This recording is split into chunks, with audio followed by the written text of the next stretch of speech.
खबर फास्ट, तेज खबर, पैनी नजर।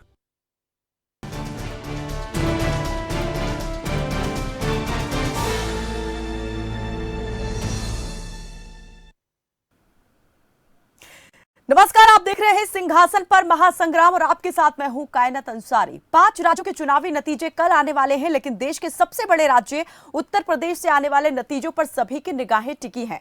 एग्जिट पोल ने चुनावी दलों की चिंता को कितना बढ़ाया, इस बारे में भले ही कुछ ना कहा जा सकता हो, लेकिन ईवीएम से जुड़े विवाद को हवा जरूर दे दी है। मतगणना से पहले ईवीएम से छेड़छाड़ और गड़बड़ी के आरोप उत्तर प्रदेश की फिजा में तैरने लगे हैं। ईवीएम पर सपा और बीजेपी में ठन गई है। सपा प्रमुख अखिलेश यादव ने मंगलवार को आरोप लगाया था कि वाराणसी के डीएम उम्मीदवारों को जानकारी दिए बिना ईवीएम ले जा रहे हैं। प्रेस कॉन्फ्रेंस कर अखिलेश ने वाराणसी में 2 वाहनों के ईवीएम लेकर भागने और बरेली में कचरा ढोने वाले वाहन में निर्वाचन सामग्री पाए जाने का आरोप लगाया। अखिलेश ने आरोप लगाया कि बीजेपी हार रही है, इसीलिए वोटों की चोरी कर रही है। बीजेपी के इशारे पर अफसर मतगणना में धांधली कराने की साजिश रच रहे हैं। सपा प्रमुख ने अपने समर्थकों से काउंटिंग तक ईवीएम स्ट्रांग रूम पर निगरानी करने की अपील भी की। अखिलेश के आरोपों पर बीजेपी ने पलटवार किया है। केंद्रीय मंत्री अनुराग ठाकुर ने कहा कि अखिलेश अपनी हार का बहाना ढूंढ रहे हैं। कविता के अंदाज में अनुराग ठाकुर ने सपा प्रमुख पर तंज कसा और कहा कि अखिलेश नई हवा नई सपा की बात करते थे, लेकिन ये वही सपा है जिससे जनता खफा है और 10 मार्च को अखिलेश कहेंगे ईवीएम बेवफा है। वहीं डिप्टी सीएम केशव प्रसाद मौर्य ने लोकतंत्र बचाने के लिए क्रांति के अखिलेश के बयान को हास्यास्पद बताया और कहा कि अखिलेश नौटंकी बंद करें। इसके अलावा मुख्तार अब्बास नकवी ने आरोपों पर कहा कि ईवीएम की विलाप मंडली है और ये हार से पहले का उसका हाहाकार है। हालांकि कांग्रेस ने ईवीएम को लेकर बीजेपी पर लग रहे आरोपों से सहमति जाहिर की है। बकौल कांग्रेस नेता मोहन प्रकाश ने कहा कि बीजेपी को जनादेश लूटने धोखाधड़ी करने की आदत है। जब जनादेश उनके पक्ष में प्रतीत नहीं होता है तो वो मतपत्र हेराफेरी करने का प्रयास करते हैं। कुल मिलाकर मतगणना से पहले ईवीएम हेराफेरी धांधली को लेकर आरोप प्रत्यारोप शुरू हो गए हैं। ईवीएम पर छिड़े इस विवाद को कैसे देखा जाए, क्या मायने निकाले जाए, इसी पर आज करेंगे चर्चा और हमारे साथ इस पर बातचीत करने के लिए कुछ मेहमान जुड़ चुके हैं।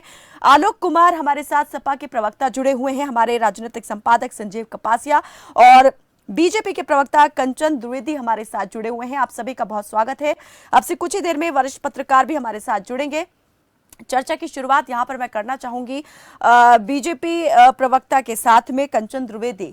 कंचन जी, जो आरोप यहां पर सपा प्रमुख अखिलेश यादव की ओर से लगाए गए हैं गंभीर है और जांच का विषय है, लेकिन बीजेपी कह रही है कि ये हार का डर जो है वो सताने लगा है, इसीलिए इस प्रकार के आरोप लगा रहे हैं।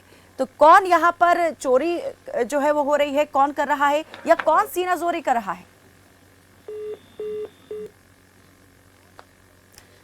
कंचन जी से लगता है हमारा संपर्क नहीं हो पा रहा है। सपा के प्रवक्ता आलोक कुमार जुड़े हुए हैं। जी आलोक जी, क्या बीजेपी के जो नेता कह रहे हैं कि अपनी हार का बहाना ढूंढ रहे हैं अखिलेश यादव, क्या ये सही माना जाए या अखिलेश जो आरोप लगा रहे हैं उनको कैसे देखा जाए?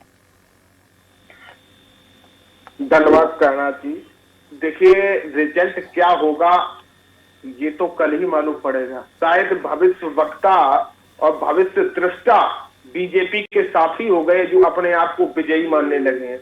मैं गारंटी से बताता हूं कि कल एक भी बाइट देने के लिए कायनात आपको आपके चैनल पे या किसी भी चैनल पे बीजेपी का कोई भी साथी आपको ढूंढने नहीं मिलेगा। अब बात आते हैं ईवीएम। मैडम, इस लोकतंत्र की रखवाली करना, इस लोकतंत्र को बचाए रखना प्रत्येक व्यक्ति का पावन कर्तव्य है। बताइए उस देश के लोकतंत्र पे कितनी चोट पहुंचती होगी कि जहां पर ईवीएम कोई भी निकाल के कभी भी प्रोटोकॉल तोड़ के बाहर निकला चला है। आज देखिए कि चुनाव आयोग के प्रेक्षक ने यह कहा कि हाँ डीएम की गलती थी। क्या उस डीएम को हटाया गया? क्या ये लोकतंत्र के लिए काला धब्बा नहीं था कि एक कूड़े के ढेर में वहां पर आपको स्टाम्प मिलते हैं, आपको वहां पर वोटर पर्चियां मिलती हैं? ये नहीं था। तो ये इस प्रकार की जो कृत्य है, कहीं सील मिलना, कहीं सील का सामान मिलना, कहीं पर ईवीएम मिलना, ये लोकतंत्र को धक्का पहुंचाते हैं। और इसीलिए हमारे राष्ट्रीय अध्यक्ष ने कहा कि हम सभी लोगों को होशियार और चिंतित होकर रखवाली करनी होगी ईवीएम की, जब तक हम लोग विजयश्री हासिल नहीं करते। कंचन जी, अखिलेश यादव ने कहा कि हार रहे हैं, इसीलिए यहाँ पर मैनेज करने के लिए एग्जिट पोल इस तरीके का दिखाया जा रहा है और अब चीजें उस तरीके की होना शुरू हो गई हैं। ईवीएम की चोरी यहाँ पर करना शुरू कर दिया गया है। जो एग्जिट पोल है उन्होंने इसको भी इसी से जोड़कर कहा। क्या कहेंगे, कौन यहाँ पर हवा बनाने की कोशिश कर रहा है? बीजेपी कह रही है कि हार रहे हैं अखिलेश, इसीलिए बहाना ढूंढ रहे हैं, किसी के सर पर पूरा यहाँ पर मरने का दोष। लेकिन अखिलेश कह रहे हैं कि एक माहौल बनाने की कोशिश यहाँ पर कर दी गई है एग्जिट पोल दिखाकर। हाँ जी कान्हा जी, पहले तो आपको नमस्कार और आलोक जी को भी बहुत बहुत नमस्कार, संजीव जी को भी नमस्कार। एक बात बता दूं आपको, जब लोग बहुत भयभीत होते हैं ना, तब ऐसी बातें वो करने लगते हैं। तो जब घबराए हुए लोग होते हैं तो बौखलाए हुए लोग होते हैं, वही लोग हैं। वरना अगर इनको इस बात पर बिल्कुल भी भरोसा होता कि जनता ने इनको चुना है, तो ना तो इनको रखवाली करने के बहाने वहां पर जाना पड़ता ईवीएम की रक्षा करने के लिए, ना इनको ये लोकतंत्र पर जो ये गालियां दे रहे हैं, लोकतंत्र को बार बार कोस रहे हैं, जो लोकतंत्र के लिए बार बार इल्जाम लगा रहे हैं, जो चुनाव आयोग पर इल्जाम लगा रहे हैं। लेकिन यहाँ तो चिंता जाहिर कर रहे हैं ना अखिलेश, उन्होंने तो चिंता जाहिर की है। कहा लोकतंत्र को उन्होंने अपशब्द कुछ कहा है, उन्होंने लोकतंत्र की रक्षा करने के लिए आह्वान किया अपने कार्यकर्ताओं का। नहीं, ये अपशब्द ही होता है कायनात जी। अगर आप लोकतंत्र पे भरोसा नहीं कर रहे, इसका मतलब ये है ना आपको भरोसा नहीं है उनके वोटों पर, इसलिए आप बार बार उनके। हम लोग तो कहीं नहीं जा रहे हैं, हमको तो बिल्कुल भी चिंता नहीं है। हम लोग तो निष्फिक्र बैठे हुए हैं कि हाँ, हमें कल का इंतजार है, हमने उनके फैसले को माना है, जो भी उन्होंने निर्णय लिया होगा हम कल उसे देख लेंगे। तो आपको फिर इतनी ज्यादा दिक्कत क्यों हो रही है? आप ही आराम से बैठिए। चुनाव आयोग पर भरोसा होता तो ये लोग बार बार ऐसे नहीं कर रहे होते जैसा कि कर रहे। अखिलेश जी तो आपने सुना है उनके बयान में, अखिलेश जी कहते हैं क्रांति करो। मतलब इनके कहने का मतलब है अपने लड़के को छोड़ो, लड़कों को छोड़ो, जाओ जाकर के मारो पीटे दंगे कर। मतलब यही है कि भड़काने का काम कर रहे हैं। आपने बयान खुद ही सुना होगा, क्रांति करनी पड़ेगी, ये करना पड़ेगा। वही लोग हैं कान्हा जी जो बहुत प्रकार से दंगे मचाने का काम करते हैं। तो अभी तक दंगे नहीं हो पाए आदरणीय योगी जी की वजह से, तो अब ये दंगे करवाने के लिए बोल रहे हैं कि आगे हम दंगे करवाएंगे, ये चेतावनी दे रहे हैं। और किस प्रकार तो कंचन जी, जो बनारस में ईवीएम सामने आई, जो मुरादाबाद में सामने आए बैलेट बॉक्स, जो बरेली में हुआ, वो क्या है? उसको भी डिफाइन करिए ना कंचन जी आप। जी संजीव जी बोल रहे हैं। जी संजीव जी ने आपसे सवाल किया है कि जो इस तरह के मामले आए हैं, चीजें पकड़ी भी गई हैं, तो वो क्या था? अगर ये सारे चिंताएं बेकार हैं, आरोप बेबुनियाद है तो? नहीं, इन लोगों का काम है आरोप लगाना, क्योंकि जहां पर जो भी चीजें नहीं होती हैं वो आप आरोप लगा देते हैं। मैं आपको एक बात बता दूं, जिस प्रकार से ये दंगे करवाते हैं, गुंडे भिजवाते हैं, तो उसमें ये कहते नहीं हमारा कोई दोष नहीं है। उसी प्रकार से आप बार बार ये बोलते हैं। एक सेकंड मुझे चाहिए, मुझे बहुत सख्त आपत्ति है। बोल लीजिए मुझे। आलोक जी आऊंगी। संजीव हमारे राजनीतिक संपादक है, वो भी जुड़े हुए हैं। संजीव से भी मैं जानना चाहूंगी। संजीव, ये जो सुगबुगाहट यहाँ पर दिखाई और सुनाई दे रही है इस वक्त, घबराहट है या ये किसी तरह की बौखलाहट है या किसी और तरीके से हम इसको देखें? इसी बीच हमारे साथ वरिष्ठ पत्रकार नावेद शिकोह भी जुड़ चुके हैं। बहुत स्वागत है सर आपका। जी संजीव।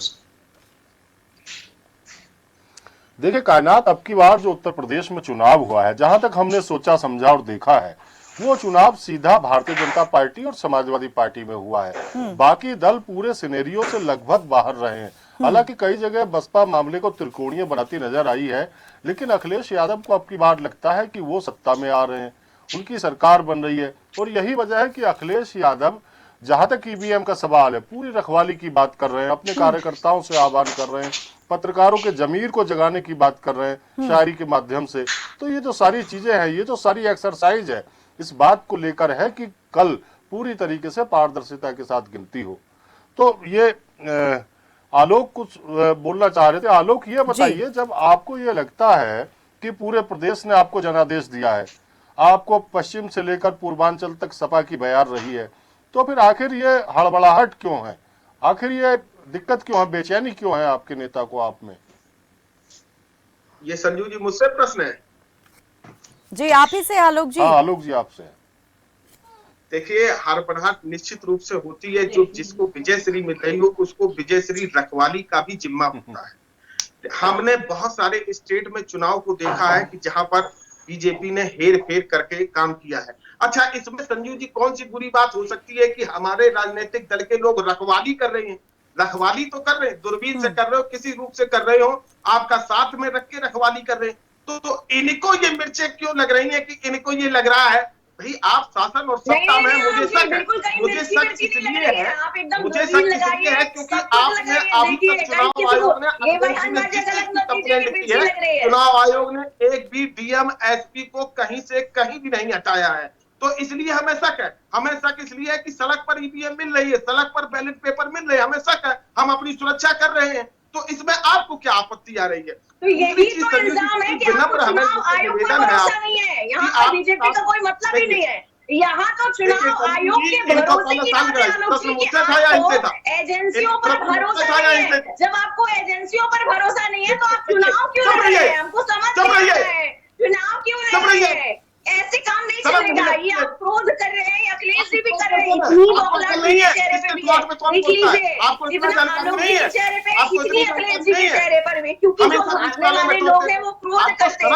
एकदम आपके चेहरे पर हाथ दिखाई चाहिए, इसे आप मान जाइए आज ही, लेकिन हम तो कहेंगे आप अपनी आंखों से, क्योंकि जब तक आपकी आंखें नहीं देख लेंगी ना तब तक आप मानेंगे नहीं। तो बिल्कुल आप ऐसे क्रोध करते रहिए, एकदम बस कल की बात है, बस। चलिए, बिल्कुल कल का इंतजार है सभी को, कल का यहाँ पर रिजल्ट का सभी को इंतजार है और बहुत सारी चीजें जो है वो उससे साफ होने वाली हैं।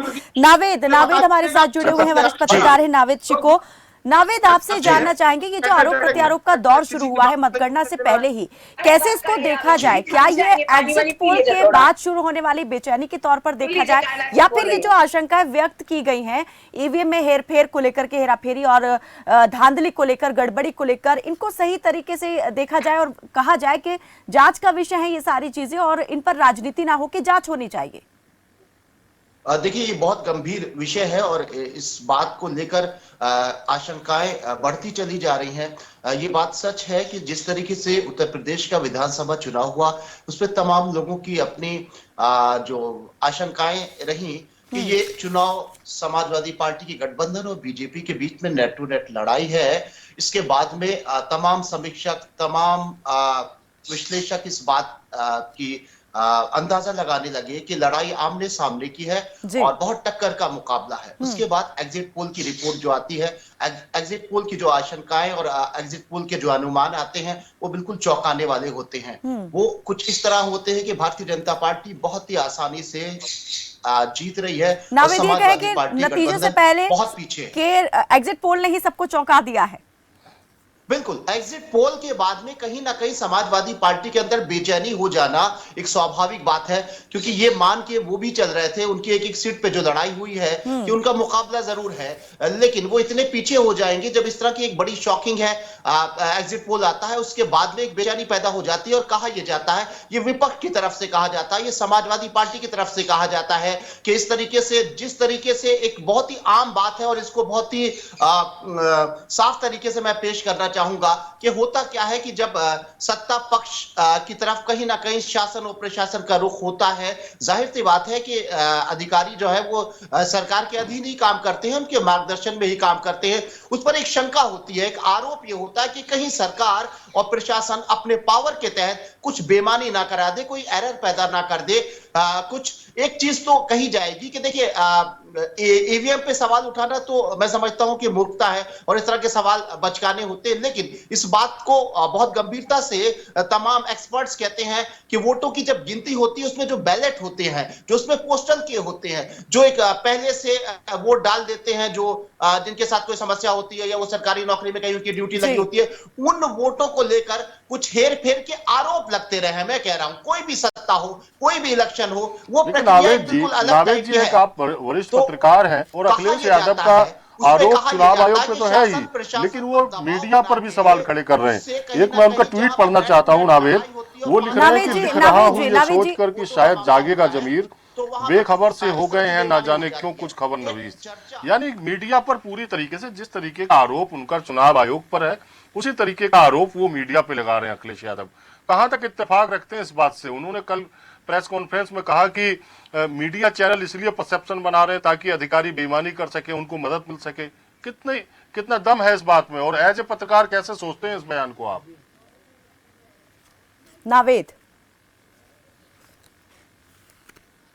नावेद जी सुन पा रहे हैं हमारी आवाज को? आपकी बात सुन रहा हूं, मेरी आवाज आ रही है क्या? जी हम सुन पा रहे हैं आपको, जी कहिए। हाँ जी, देखिए आप ये बात जो आप कह रहे हो, ये मैं समझता हूं कि हर पत्रकार के कहीं ना कहीं हर्ट करने वाली है। जिस तरीके से मीडिया के ऊपर अखिलेश यादव लगातार आरोप लगाते रहे हैं, पत्रकारों के साथ में जो वो भाषा का प्रयोग करते रहे हैं, मैं समझता हूं कि मीडिया जगत में कहीं ना कहीं ये बात खलने वाली है। ये जरूर है कि आप सवाल जरूर उठाइए, आप एग्जिट पोल की विधि के ऊपर बात करिए, आप उसके तौर तरीकों पर बात करिए, लेकिन संपूर्ण मीडिया के ऊपर इस तरह के आरोप लगाना मैं समझता हूं कि ठीक नहीं होगा। और किसी एक राजनेता के लिए, जो मुख्यमंत्री रहा हो, विपक्ष का एक बड़ा नेता हो, इस तरीके से बिना किसी प्रमाण के और बिना किसी सबूत के इतने कड़े लेकिन शब्दों के साथ नावेद, जो बिल्कुल ठीक है, उनके बयान को अलग तरीके से यहाँ बात उस पर की जा सकती है, चर्चा हो सकती है, लेकिन ये जो आरोप उन्होंने लगाए कि अभी अगर ये जो लोकतंत्र के लिए लड़ाई लड़ी गई है, ये जो चुनाव हुआ है, ये लोकतंत्र के माना जाएगा कि आखिरी चुनाव, अगर इसके बाद फिर कोई लड़ाई लड़ी जाएगी तो फिर वो ऐसी लड़ाई होगी कि जैसे आजादी के लिए लड़ाई देश के लोगों ने लड़ी थी, क्रांति के रूप में फिर उठ के खड़ा होना पड़ेगा। ये एक बड़ा बयान यहाँ पर जो उन तमाम संवैधानिक संस्थाओं को भी कटघरे में खड़ा कर देता है जो इस वक्त लोकतांत्रिक प्रक्रिया के तहत जो है चुनाव से जुड़ी हुई हैं। हाँ, ये एक बड़ा सवाल और बहुत गंभीर अखिलेश सवाल है। मैं उस प्रेस कॉन्फ्रेंस में मौजूद था सवाल भी है और जब उन्होंने ये सवाल उठाया तो मुझे लगा कि ये आखिरी चुनाव और बहुत चैलेंजिंग चुनाव है। ये जरूर है कि समाजवादी पार्टी के लिए एक बहुत चैलेंजिंग हो सकता है, लेकिन लोकतंत्र खत्म हो जाएगा इस तरह का मैं समझता हूं कि इतना कोई बुरी स्थिति हमारे देश में और हमारे लोकतंत्र के सामने नहीं आई है। ये जरूर हो सकता है कि कोई भी क्षेत्रीय दल 2 बार 3 बार अगर चुनाव हारता है तो उसका कैडर कमजोर हो जाता है, उसके वर्कर्स चले जाते हैं, उसके विधायक टूट जाते हैं, तो किसी पार्टी के लिए तो वो आखिरी चुनाव हो सकता है, ये उनका अपना मानना है। लेकिन ये भारत के लोकतंत्र इतना कमजोर नहीं है कि कोई भी सत्ता पे काबिज, कोई भी ताकत उसको इतनी आसानी से कमजोर कर दे। हाँ, अखिलेश यादव जी की जज्बे को सलाम कि वो अगर पारदर्शिता चाहते हैं, वो चाहते हैं कि कहीं पर कोई बेईमानी ना हो। अगर उनको कहीं पर कोई चीज खटकती है तो तुरंत उनके लोग चुनाव आयोग के पास चले जाते हैं, वो शिकायतें करते हैं, वो सतर्क रहते हैं, उनके वर्कर ईवीएम की रक्षा करते हैं। सौंपा गया है चुनाव आयोग को इस बारे में कि इस पूरे मामले की जांच भी यहाँ पर की जाए। संजीव यहाँ पर कुछ कहना चाह रहे थे। जी संजीव। मेरा सवाल ये है कंचन जी, क्या आपको लगता है कि कल रिजल्ट आने वाले हैं? इतनी बेचैनी भारतीय जनता पार्टी में है क्योंकि जिस तरीके का एग्जिट पोल चैनल्स दिखा रहे हैं उससे भारतीय जनता पार्टी के लोग भी मानते हैं पश्चिमी उत्तर प्रदेश में उस तरीके की सीटें नहीं है। तो कितनी बेचैनी है भारतीय जनता पार्टी में और कितनी श्योर है आपकी सरकार आ रही है? जी संजीव जी, ये बहुत अच्छा प्रश्न है आपका। ये बात बिल्कुल ठीक है कि एक होता है कि हमारे पक्ष में क्या निर्णय आ रहा है, ये एक बात ठीक है कि हमें समझना है, हमें देखना है, हमें सोचना है और कल का हमें इंतजार है। लेकिन वही बात है, जब बौखलाहट क्रोध में बदल जाए और ये सब चीजें होने लगे तब आप समझ जाइए कि लोग हार रहे हैं, क्योंकि लोगों ने काम नहीं किया है। और इसकी बात आप समझ सकते हैं अखिलेश जी के लिए उनकी बहुत दयनीय स्थिति है, सपा की बहुत दयनीय स्थिति हो गई है, क्योंकि 3 से 4 बार में जब कोई पार्टी इस तरीके से इस स्थिति पर आएगी तो बिल्कुल बात है कि वो बहुत ज्यादा माइंडली डिस्टर्ब हो जाएगी पार्टी कि आगे हमारा क्या भविष्य होगा, क्या वर्चस्व होगा। बिल्कुल चिंतनीय बात है और सोचने वाली और बहुत गंभीर उनके लिए समस्या है अगर ये चुनाव उनके लिए नहीं होता है तो। इसीलिए वही आप सब देख पा रहे हैं कि वो कभी भी किसी को भी अपशब्द बोल दे रहे हैं, कभी भी किसी को भी मतलब गालियों तक पहुंच जा रहे हैं। उनके प्रवक्ताओं से लेकर के अध्यक्ष से लेकर के सभी लोग इसी पर तुल जा रहे हैं। यहाँ पर कोई भी ऐसा नहीं है सफाइयों का जो भी ठीक से बात करने की स्थिति में हो, सीधे गाली गलौज पर पहुंच जाता है। यहाँ तक नहीं। आलोक जी क्या आपको लगता है, ठीक है कंचन जी आपके पास फिर लौटेंगे, आलोक क्या आपको लगता है कि अखिलेश यादव की जो भाषा है अब इस समय, क्या आप मानते हैं कि अखिलेश यादव ये मान चुके हैं कि ये समाजवादी पार्टी और अखिलेश यादव के लिए आखिरी चुनाव है? क्या उनका जो आत्मविश्वास है वो पूरी तरीके से हिल चुका है? क्योंकि आप समझिए कि ईवीएम की रखवाली और तमाम इस तरीके के बयान, मीडिया को कोसना, चुनाव आयोग पर सवाल उठाना, क्या अखिलेश मानने की आखिरी चुनाव है उनका ये? देखिए बिल्कुल नहीं संजीव जी, एक चीज बताइए, लोकतंत्र किससे जिंदा है? लोकतंत्र व्यक्तियों की स्वतंत्रता और प्रत्येक संस्था का अपने निष्पक्ष रूप से काम करने से लोकतंत्र बनता है। उसी लोकतंत्र में एक चुनाव आयोग है।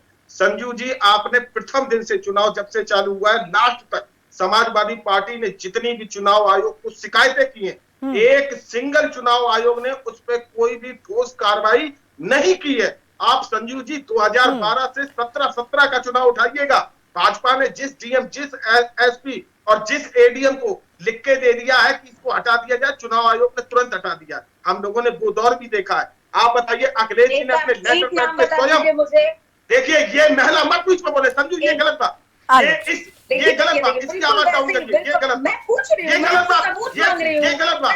नारंगी संतरे ज्यादा ना उछले। ठीक है आलोक जी, आप अपनी बात रखिए, आलोक जी आप अपनी बात रखिए, ठीक है। ऐसे गुस्सा होने से या फिर झल्लाने से तो बात नहीं हो पाएगी ना। चुनाव आयोग ने संजू जी एक, अरे आलोक, ये गुस्सा किस लिए है आप में भाई?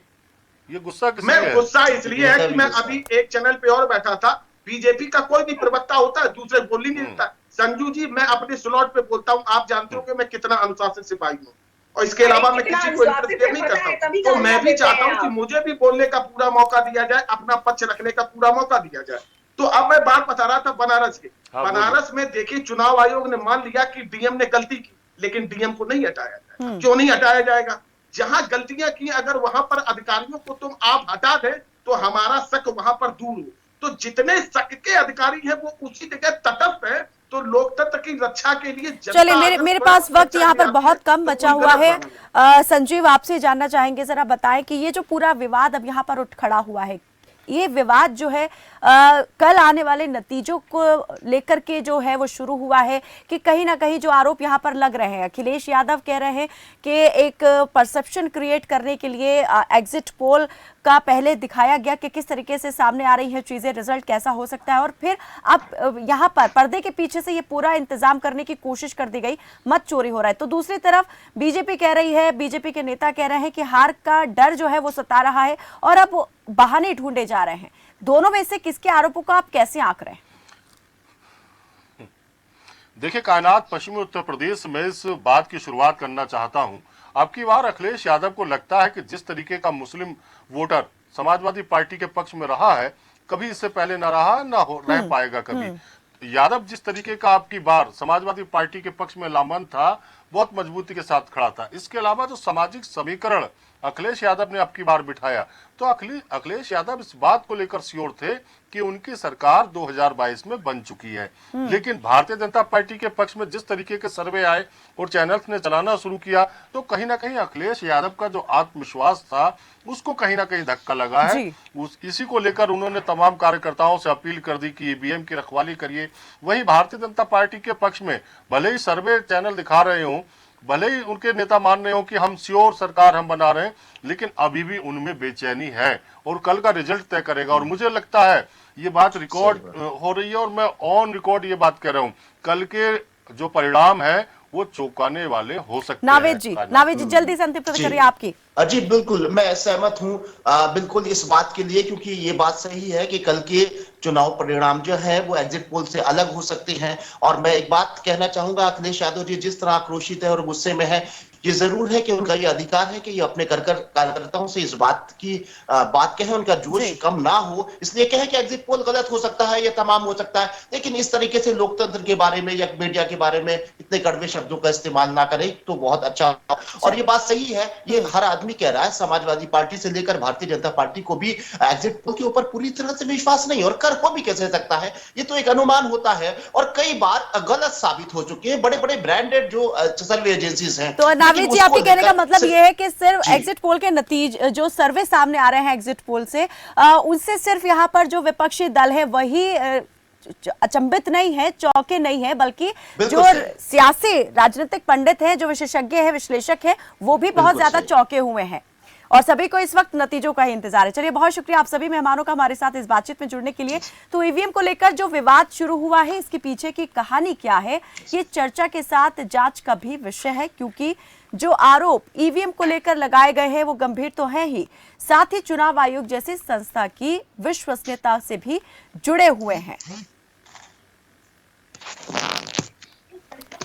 तो एग्जिट पोल जो है वो क्या दिखा रहा है, उसके मुताबिक नतीजे रहने वाले हैं या नहीं, ये कल ही पूरी तरीके से साफ हो पाएगा। तो नतीजों के बाद जो विवाद ईवीएम को लेकर शुरू हुआ है, ये खत्म होगा या और बढ़ेगा, फिलहाल कह पाना मुश्किल है। मेरे साथ बस इतना ही। आप देखते रहे खबर फास्ट। नमस्कार।